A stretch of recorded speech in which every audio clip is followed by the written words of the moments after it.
Hello guys, आपका हमारे YouTube channel the success zone में स्वागत है।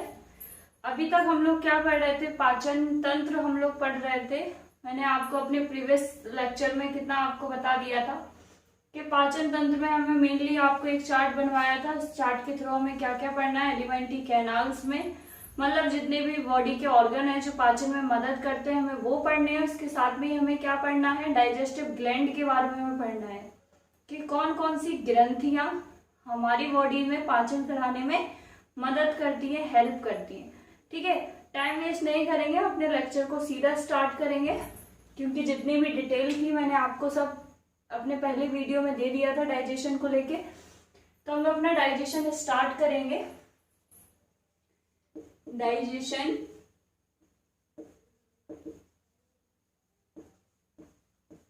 हिंदी में हम लोग इसको क्या पढ़ते हैं? पाचन तंत्र। क्या पढ़ते हैं? पाचन तंत्र। ठीक है, मैंने आपको दो चीज बताई थी। फर्स्ट ऑफ ऑल क्या बताया था? Alimentary canal.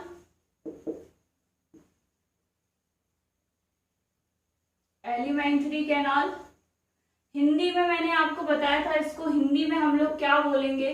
आहार नाल।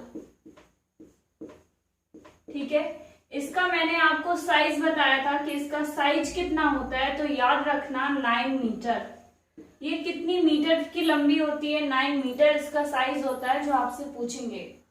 ठीक है, एलिमेंट्री कैनाल में फर्स्ट मैंने आपको क्या बताया था? माउथ के बारे में। ठीक है, माउथ में क्या होता है? जैसे अगर आपसे कोई पूछे कि पाचन स्टार्ट कहाँ से हो जाता है, हमने जो खाया वो पचना स्टार्ट कहाँ से हो जाता है? आप लोग बोलेंगे पेट में। ऐसा नहीं है, पेट में जाके पचना स्टार्ट नहीं होता है। जैसे ही हम खाना खाते हैं उसका पाचन वहीं से स्टार्ट हो जाता है।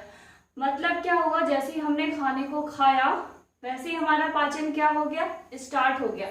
जैसे आपने चीजों को नोटिस किया होगा, आपने चीजें देखी होंगी, जब भी डॉक्टर बोलता है कि आपको कोई गोली मुंह में रखनी है या मुंह में उसको खानी है, मुंह में रख के उसको चबानी है या खानी है, तो मतलब क्या हो रहा है? मुंह में ही उसका एब्जॉर्प्शन हो रहा है टैबलेट का, मुंह में ही दवाई घुल रही है। तो इसका सीधा मतलब क्या हुआ कि हमारा पाचन कहाँ से स्टार्ट हो गया? हमारे मुंह से स्टार्ट हो गया। ठीक है, तो पहले नंबर पे हम लोग क्या पढ़ेंगे? माउथ के बारे में कि मुंह में ऐसा होता क्या है, मुख में ऐसा क्या होता है जिसमें हमारा डाइजेशन मुंह में ही स्टार्ट हो जाता है। ठीक है, कौन सी ग्लैंड उसमें होती है जो इसको डाइजेशन कराने में, जो पाचन कराने में मुंह में हेल्प करती है। जैसे अगर हम बात करें शक्कर की, ठीक है, शक्कर अगर हम लोग खाते हैं वो मुंह में ही टेस्ट दे जाती है, मुंह में ही घुल जाती है। बोलते हैं ना, कोई चीज खाई वो मुंह में ही घुल गई, एकदम से मुंह में घुल जाना। ठीक है, तो वो चीज भी क्या होती है? पाचन ही होती है, एब्जॉर्प्शन ही होता है फूड का, जो मुंह से ही स्टार्ट हो जाता है। तो मेनली अगर हम बात करें कि हमारा पाचन जो है, हमारा डाइजेशन जो है वो कहाँ से स्टार्ट होता है, तो मुंह से ही स्टार्ट हो जाता है। जैसे ही हम खाने को खाते हैं कुछ फूड के पार्टिकल्स हमारे मुंह में ही घुल जाते हैं, डिजॉल्व हो जाते हैं, जिससे उसका क्या होता है? पाचन वहां पे हो जाता है। ठीक है, इसको कराने में कौन हेल्प करता है ये सब हम लोग क्या देखेंगे? अभी डायग्राम के थ्रू भी देखेंगे और मैं आपको खुद भी लेके समझाती जाऊंगी। ठीक है, एलिमेंट्री कैनाल में हमें सबसे पहले क्या? माउथ के बारे में पढ़ना है। क्या पढ़ना है? माउथ के बारे में। मैंने आपको एक और टर्म इसका बताया था, बक्कल कैविटी। क्या बताया था? Buccal cavity. ठीक है, हिंदी में अगर हम इसमें बात करें कि हिंदी में क्या बोला जाता है, तो इसको क्या बोलेंगे? मुख गुहा। क्या टर्म करेंगे हिंदी में हम इसको? मुख गुहा। ठीक है, माउथ के बारे में पढ़ेंगे। उससे पहले आप एक चीज समझ लीजिए, जो डाइजेशन का फंक्शन होता है ना, वो 5 स्टेप के थ्रू कंप्लीट होता है। कितने स्टेप से कंप्लीट होगा? 5 से स्टेप से। कौन कौन से होंगे? फर्स्ट हमारा होगा इंजेशन। क्या होगा? इंजेशन। अभी हिंदी वाले बच्चे समझ रहे होंगे इंजेशन क्या है, तो आप उसके लिए समझिए। इंजेशन का मतलब होता है खाने को लेना। ठीक है, मतलब क्या हुआ? खाने को निगलना। ठीक है। इंजेशन का हिंदी में मतलब क्या हुआ, खाने को निगलना या खाना खाना, ठीक है, या क्या हुआ, खाना खाना। Okay, right. तो इंजेशन हमारा क्या हो जाएगा, डाइजेशन का फर्स्ट स्टेप हो जाएगा। सेकंड स्टेप हमारा क्या आएगा डाइजेशन का, एब्जॉर्प्शन। ठीक है, क्या आएगा सेकंड स्टेप हमारा, खाने में जो हम लोग खाएंगे वो क्या आएगा, डाइजेशन। सॉरी, यहाँ पे क्या आएगा, डाइजेशन। ठीक है, डाइजेशन आएगा। डाइजेशन को हम लोग हिंदी में क्या बोलेंगे, हिंदी में हम लोग उसको डाइजेशन को क्या पढ़ेंगे, पाचन। ठीक है, मतलब क्या हुआ यहाँ पे, खाने को पचाना। ठीक है, सेकंड स्टेप क्या आएगा, खाने को पचाना, राइट। थर्ड स्टेप क्या आएगा, खाना खा लिया, निगलना हो गया इंजेशन, पचा लिया डाइजेशन हो गया। अब क्या आएगा, एब्जॉर्प्शन। क्या आएगा, एब्जॉर्प्शन। एब्जॉर्प्शन का हिंदी में क्या मतलब होता है, अवशोषित। क्या होता है, अवशोषित। मतलब क्या होता है, किसी भी चीज को एब्जॉर्ब कर लेना, बॉडी में ग्रहण कर लेना, मतलब उसको अपने शरीर में डिसॉल्व कर लेना, मतलब अवशोषित कर लेना। ठीक है, फोर्थ नंबर पे खाना खा लिया, उसको पचा लिया, उसमें जितना हमें एब्जॉर्ब करना था हमने एब्जॉर्ब भी कर लिया। अब क्या होगा, एसिमिलेशन। एसिमिलेशन, ठीक है, इसको हिंदी में हम लोग क्या पढ़ेंगे, स्वांगीकरण। क्या बोलेंगे हिंदी में इसको, क्या टर्म करेंगे, स्वांगीकरण। ठीक है, स्वांगीकरण हम लोग इसको क्या करेंगे, टर्म करेंगे। लास्ट स्टेप जो हमारा है वो क्या होगा, बताइए, वो क्या होगा, खाना खा लिया, पचा लिया, एब्जॉर्ब कर लिया, स्वांगीकरण भी हो गया। स्वांगीकरण का मतलब होता है कि जो हमने खाना खाया उसको सेल तक पहुंचाना, जिससे बॉडी क्या कर सके, वर्क कर सके, फंक्शन कर सके। ठीक है, अब इसके बाद का नेक्स्ट स्टेप क्या होगा, वेस्टेज मटेरियल है उसको निकालना। ठीक है, तो हिंदी में क्या मतलब होगा, मल त्याग। क्या होगा, मल त्याग। ठीक है, इसको इंग्लिश में क्या बोलेंगे, क्या बोलेंगे, एक्सक्रीशन। नहीं, एक्सक्रीशन हम उसको नहीं बोलेंगे, हम उसको क्या बोलेंगे, एक्सक्रीशन ना बोल के हम लोग उसको क्या बोलेंगे, इजेशन। क्या बोलेंगे, इजेशन। ठीक है ना, समझ में आ रहा है ना, इजेशन हम उसको बोलेंगे, या हम उसको क्या बोलेंगे, डिफिकेशन। क्या बोलेंगे, डिफिकेशन। ठीक है, इसको हम लोग एक्सक्रीशन नहीं बोलेंगे। जब भी हम खाने को लेके बात करेंगे कि खाने डाइजेशन की, पाचन को बात करेंगे, तो मल त्याग को, जो स्टूल होता है, उसको हम एक्सक्रीशन नहीं बोलते हैं। ठीक है, उसको हम क्या बोलेंगे, या तो मिजेशन पढ़ेंगे, अगर मिजेशन नहीं पढ़ना है तो हम क्या, डिफेक्शन पढ़ेंगे।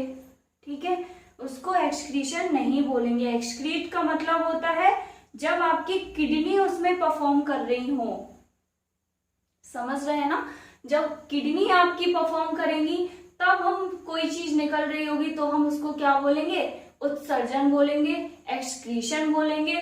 लेकिन अगर हम पाचन की बात कर रहे होंगे, क्वेश्चन आपको एग्जाम में पाचन के थ्रू मिल जाए कि लास्ट स्टेप कौन सा होता है, उसमें एक्सक्रीशन लिखा हो और उसमें क्या लिखा हो, इजेशन लिखा हो, तो आप क्या टिक करेंगे, इजेशन को टिक करेंगे, एक्सक्रीशन वो नहीं होता है।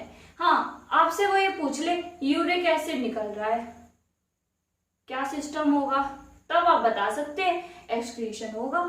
ठीक है, यूरिया निकल रहा हो, यूरिक निकल रहा हो, इस तरीके, अमोनिया निकल रहा हो, सॉल्ट निकल रहा हो, कोई पोटेशियम निकल रहा हो, तो हम क्या बोलेंगे, उसको एक्सक्रीशन बोलेंगे। लेकिन अगर हम पाचन की बात करेंगे, स्टूल की बात करेंगे, एनस की बात करेंगे, तो हम उसके लिए क्या बोलेंगे, इजेशन बोलेंगे। ठीक है, चीजें समझ में आ रही है ना। यहाँ पे इंजेशन है, क्या है यहाँ पे, इंजेशन। दूसरा क्या है, डाइजेशन। इंजेशन का मतलब क्या है, निगलना, खाना खाना। डाइजेशन का क्या मतलब है? पाचन। क्या हो रहा है? पाचन हो रहा है। अच्छा, पाचन डाइजेशन का कहाँ पे होगा? स्टमक में।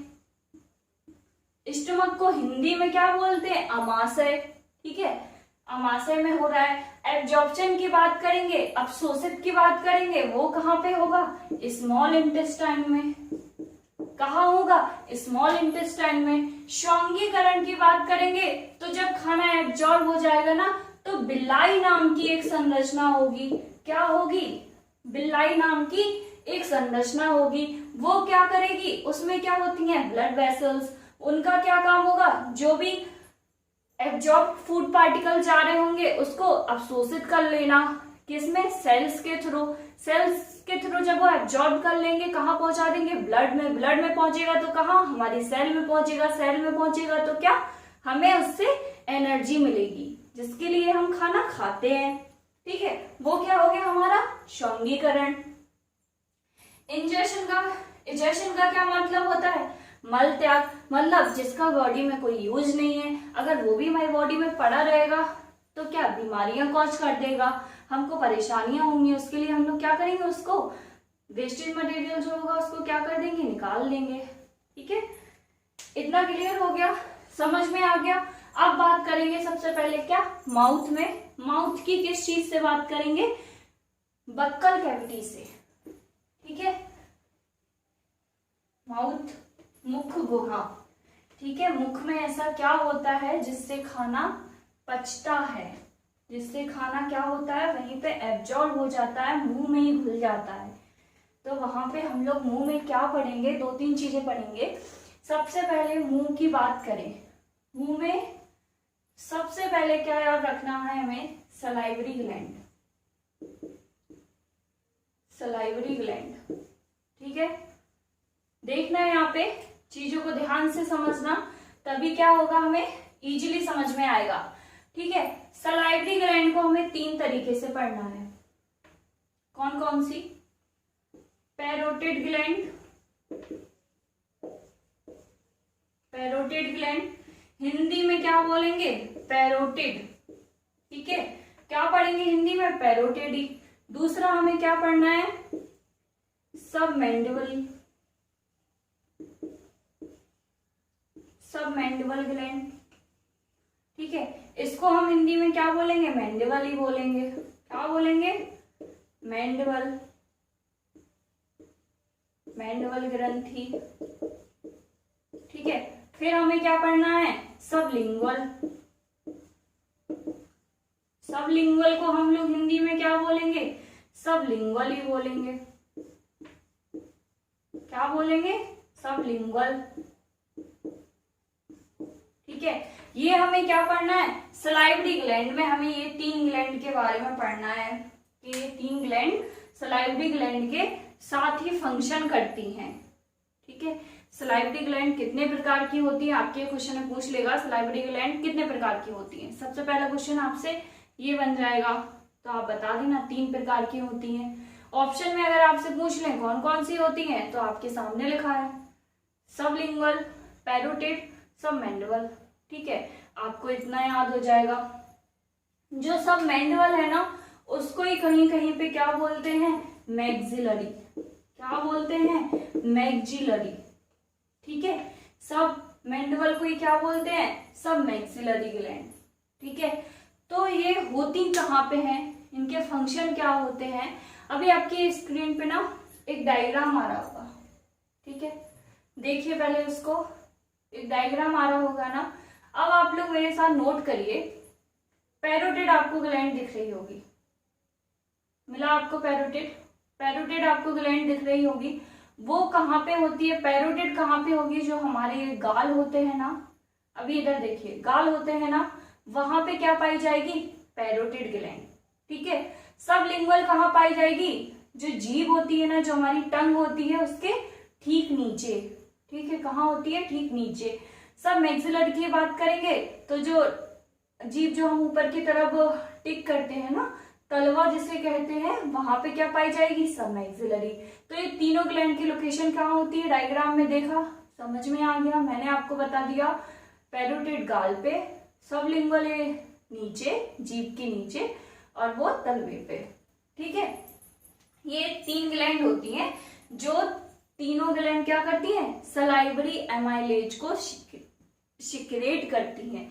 मतलब एक एंजाइम होता है सलाइवरी एमाइलेज, उसको क्या करती हैं, निकालती हैं। निकालने से क्या होगा, जब भी उसमें क्या होता है, कुछ चीजों का पाचन क्या होता है, मुंह में हो जाता है, जिसको हम क्या बोलते हैं, लाल ग्रंथियां भी बोलते हैं। ठीक है, अब यहाँ पे सुनो, एंजाइम कौन सा निकाल रही है, सलाइवरी ग्लैंड कौन सा एंजाइम निकाल रही है, सलाइवरी, अभी बताया, अमाइलेज। कौन सा निकाल रही है, सलाइवरी अमाइलेज। दूसरा कौन सा एंजाइम निकालेंगी, टाइलिन। कौन सा निकालेंगी, टाइलिन करके एंजाइम, हिंदी में इसको क्या, टाइलिन ही लिखेंगे। ठीक है, टाइलिन ही लिखेंगे। ठीक है, पहला कौन सा निकालेंगी, एमाइलेज करके, सलाइवरी एमाइलेज। ठीक है, दूसरा कौन सा निकालेंगी, टाइलिन करके। थर्ड कौन सा निकालेंगी, लाइसोजाइम। कौन सा निकालेंगी, लाइसोजाइम। ठीक है, अब यहाँ पे इसके फंक्शन समझो, फंक्शन क्या होते हैं ये तीनों एंजाइम के।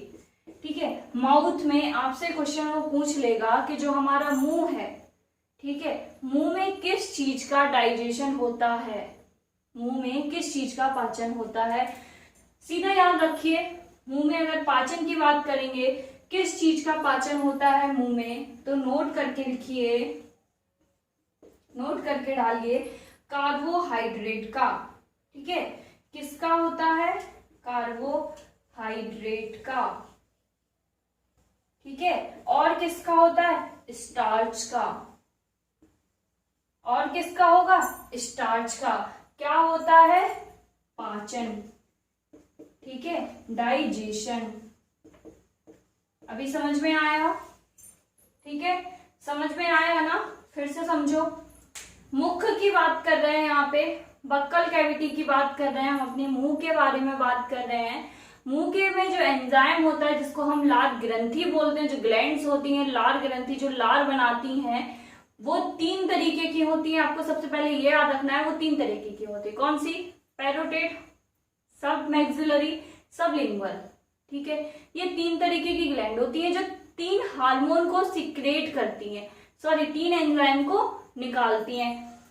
सलाइवरी एमाइलेज सबको पता है, इजली सलाइवरी एमाइलेज निकालती हैं, लर्न भी जल्दी हो जाता है सलाइवा से, सलाइवरी एमाइलेज। दूसरा कौन सा, टाइलिन होगा, यहाँ पे पी साइलेंट रहता है, तो इसको हम लोग क्या पढ़ते हैं, टाइलिन पढ़ेंगे।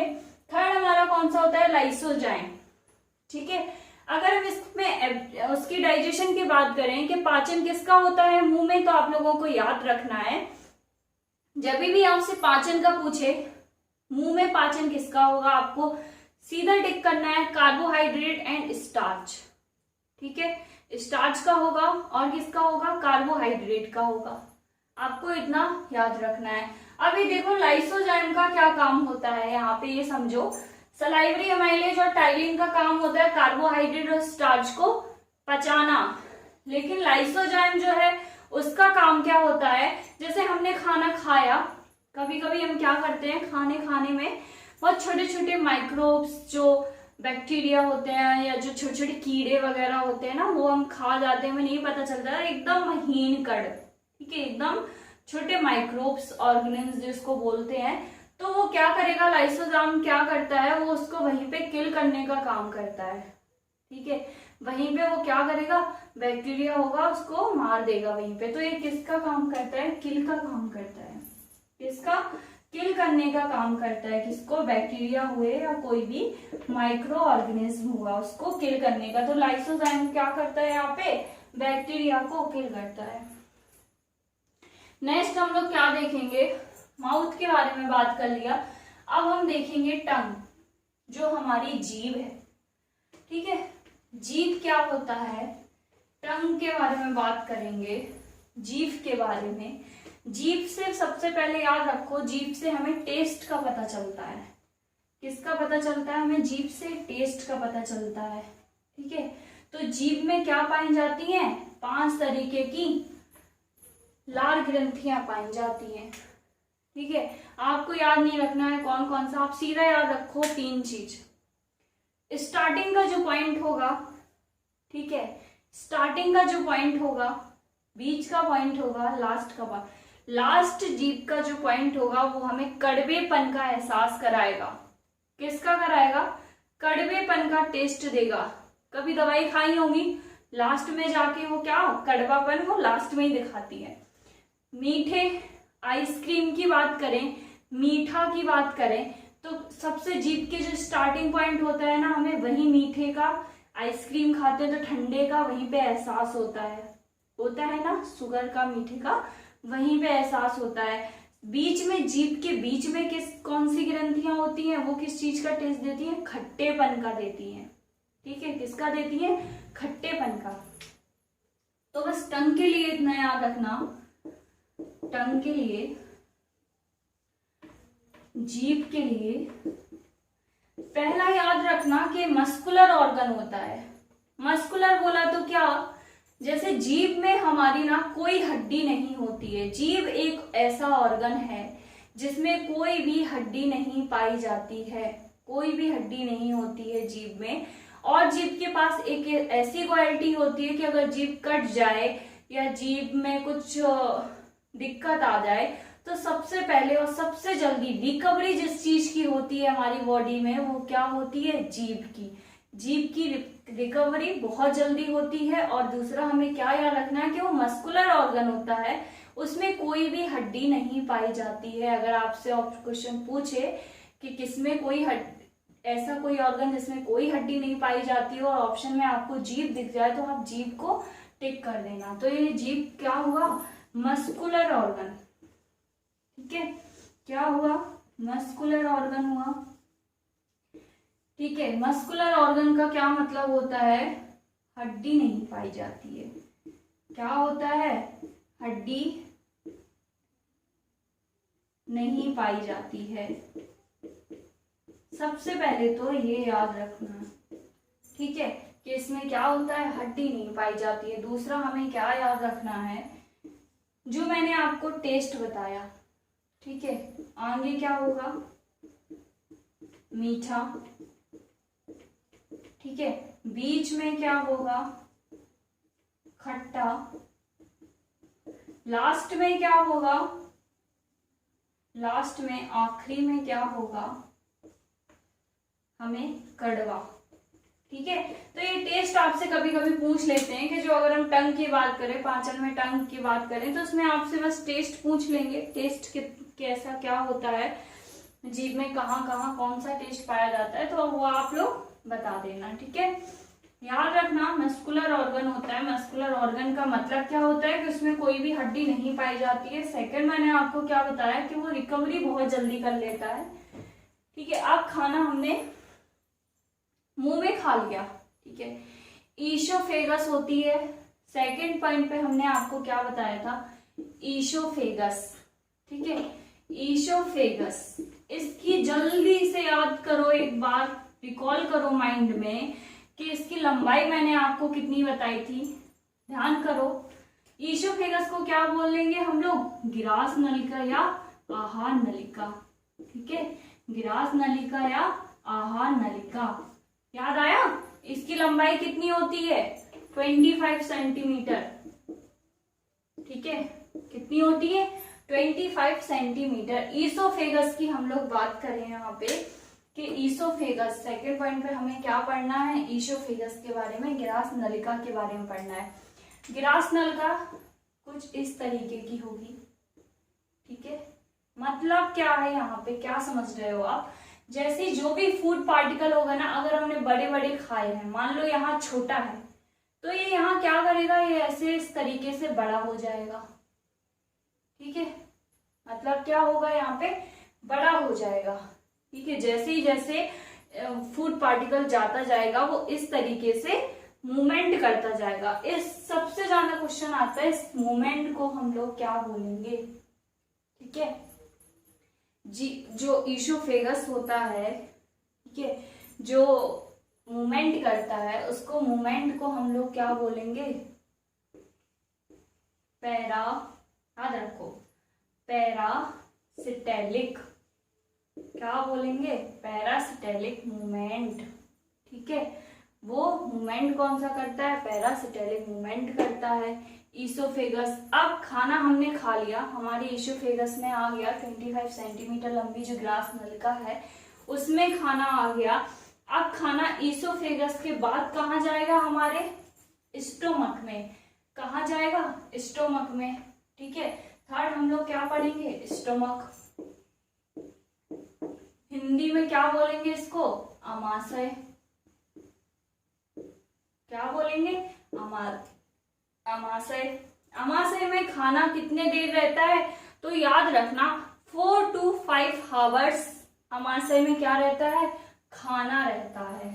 क्या रहता है, 4 to 5 आवर्स खाना अमाशय में ही रहता है। ठीक है, अमाशय की अगर हम लोग बात करें, स्टोमक जिसको हम लोग पेट बोलते हैं, उसकी कैपेसिटी की बात करें कि खाने को ग्रहण करने की उसकी अगर कैपेसिटी हम लोग पूछे, क्षमता पूछे उसकी, तो कितनी होती है, 1.5 लीटर। ठीक है, कितनी होती है, 1.5 लीटर। यहाँ पे आप लोग समझ रहे हैं ना, जो कई लोग होते हैं ना बोलते हैं खूब सारा खा लो। ठीक है, जैसे कभी फास्ट रखना है या कहीं शादी में गए हैं तो क्या करते हैं, कुछ अच्छा दिख गया खाने के लिए तो क्या बोलेंगे, खूब सारा खा लो, ठूस ठूस के खा लेंगे, एकदम मुंह तक आ जाए वहां तक खा लेंगे। ठीक है ना, लेकिन ऐसा नहीं होता है। कैपेसिटी उसकी कितनी होती है, 1.5 लीटर की ही कैपेसिटी होती है।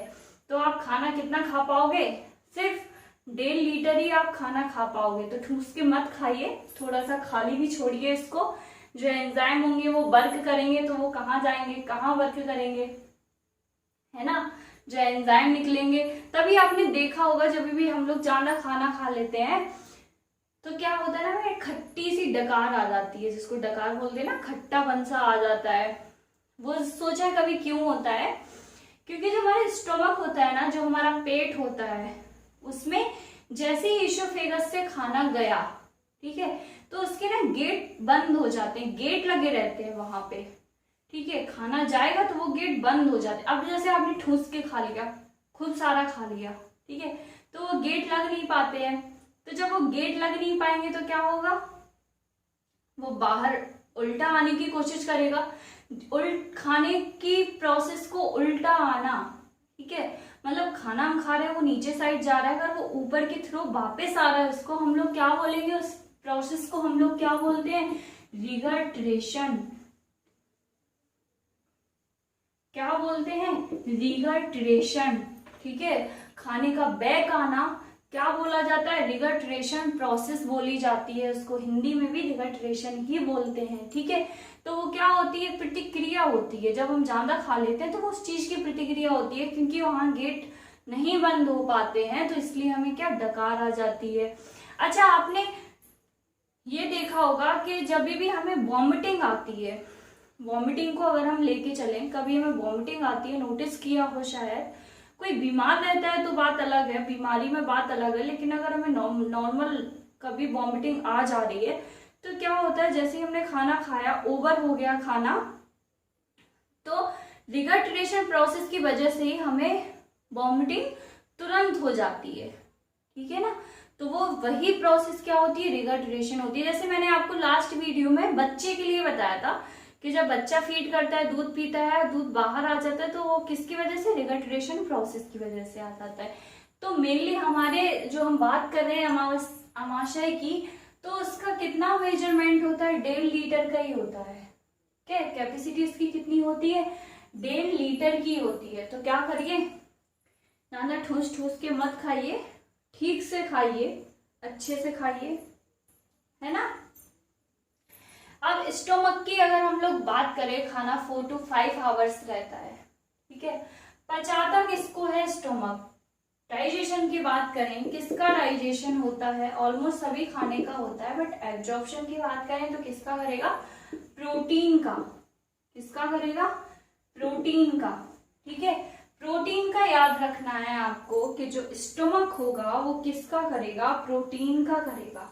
एंजाइम की बात करें, कौन कौन से एंजाइम निकालेगा, तो रेनिन को निकालेगा और किसको निकालेगा, पेप्सिन को निकालेगा, और किसको निकालेगा, HCl को निकालेगा।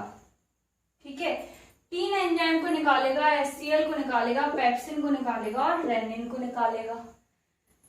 पेप्सिन को निकालेगा HCl को। ठीक है, यहाँ पे एक चीज और याद रखना कि पेप्सिनोजन जो होता है, पेप्सिनोजन जो बाद में जाके पेप्सिन बनता है, और पेप्सिन बाद में प्रोटीन का क्या करता है, पचाता है प्रोटीन को, तो वो किसकी वजह से होता है, इस HCl की वजह से क्या होता है, देखो यहाँ पे समझो।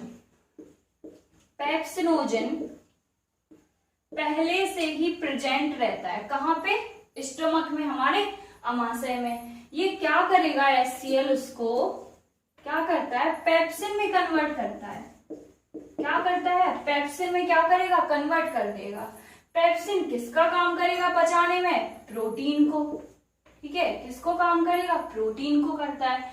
तो वो किसके वजह से, HCl की वजह से।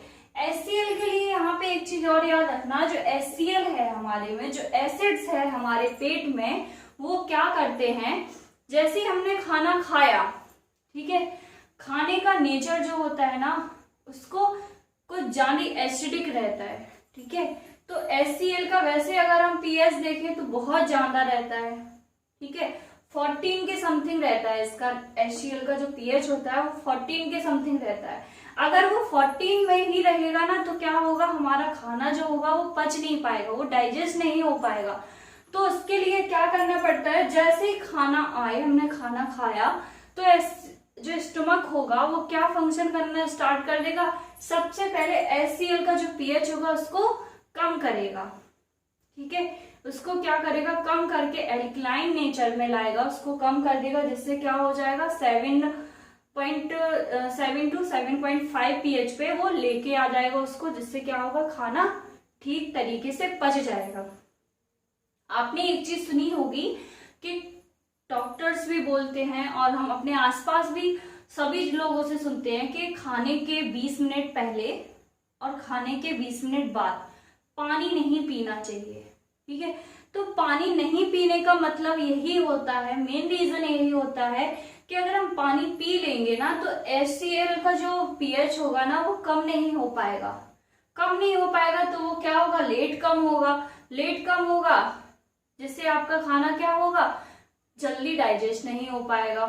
ठीक है, तो पानी इसलिए अवॉइड करने को बोलते हैं कि हमें पानी नहीं पीना चाहिए। सेकंड रीजन क्या है, जो हमारी बॉडी में जो एंजाइम निकल रहे हैं, जो ग्लैंड्स हैं जो एंजाइम निकाल रही हैं, जो जूस को निकाल रही हैं, स्टमक क्या करती है ना, जठर रस को भी निकालती है। ठीक है, क्या करती है, जठर रस को भी निकालती है।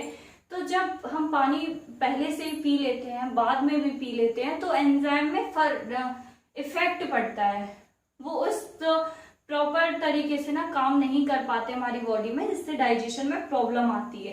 तो इसलिए अकॉर्डिंग टू साइंस या वैसे पीना नहीं चाहिए, पानी को अवॉइड करना चाहिए, पानी पीना। तो स्टमक की बात कर रहे हैं हम लोग, अमाशय के बारे में पढ़ रहे हैं। ठीक है, जहां पे खाना कितने देर रुकता है, 4 to 5 आवर्स रुकता है खाना। अब खाना यहाँ पे रुका, ठीक है, तो अभी खाना कहाँ आया, मुंह से हमने खाना खाया, नाल में पहुंच गया, नलिका में, जो ग्लास नलिका ईसोफेगस, वहां पे खाना आया। फिर उसके बाद कहाँ पहुंचा खाना, स्टमक में। तो स्टमक तक हमने आज कंप्लीट कर लिया है, स्टमक तक हमने पढ़ लिया है। अभी आप लोग यही सब पढ़िए और स्टमक के डायग्राम को देखिए, चीजों को समझने का कोशिश करिए।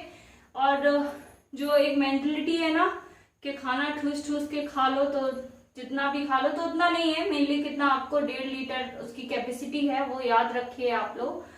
ठीक है, तो वीडियो को लाइक करिए, शेयर करिए और चैनल को सब्सक्राइब करिए। Thank you.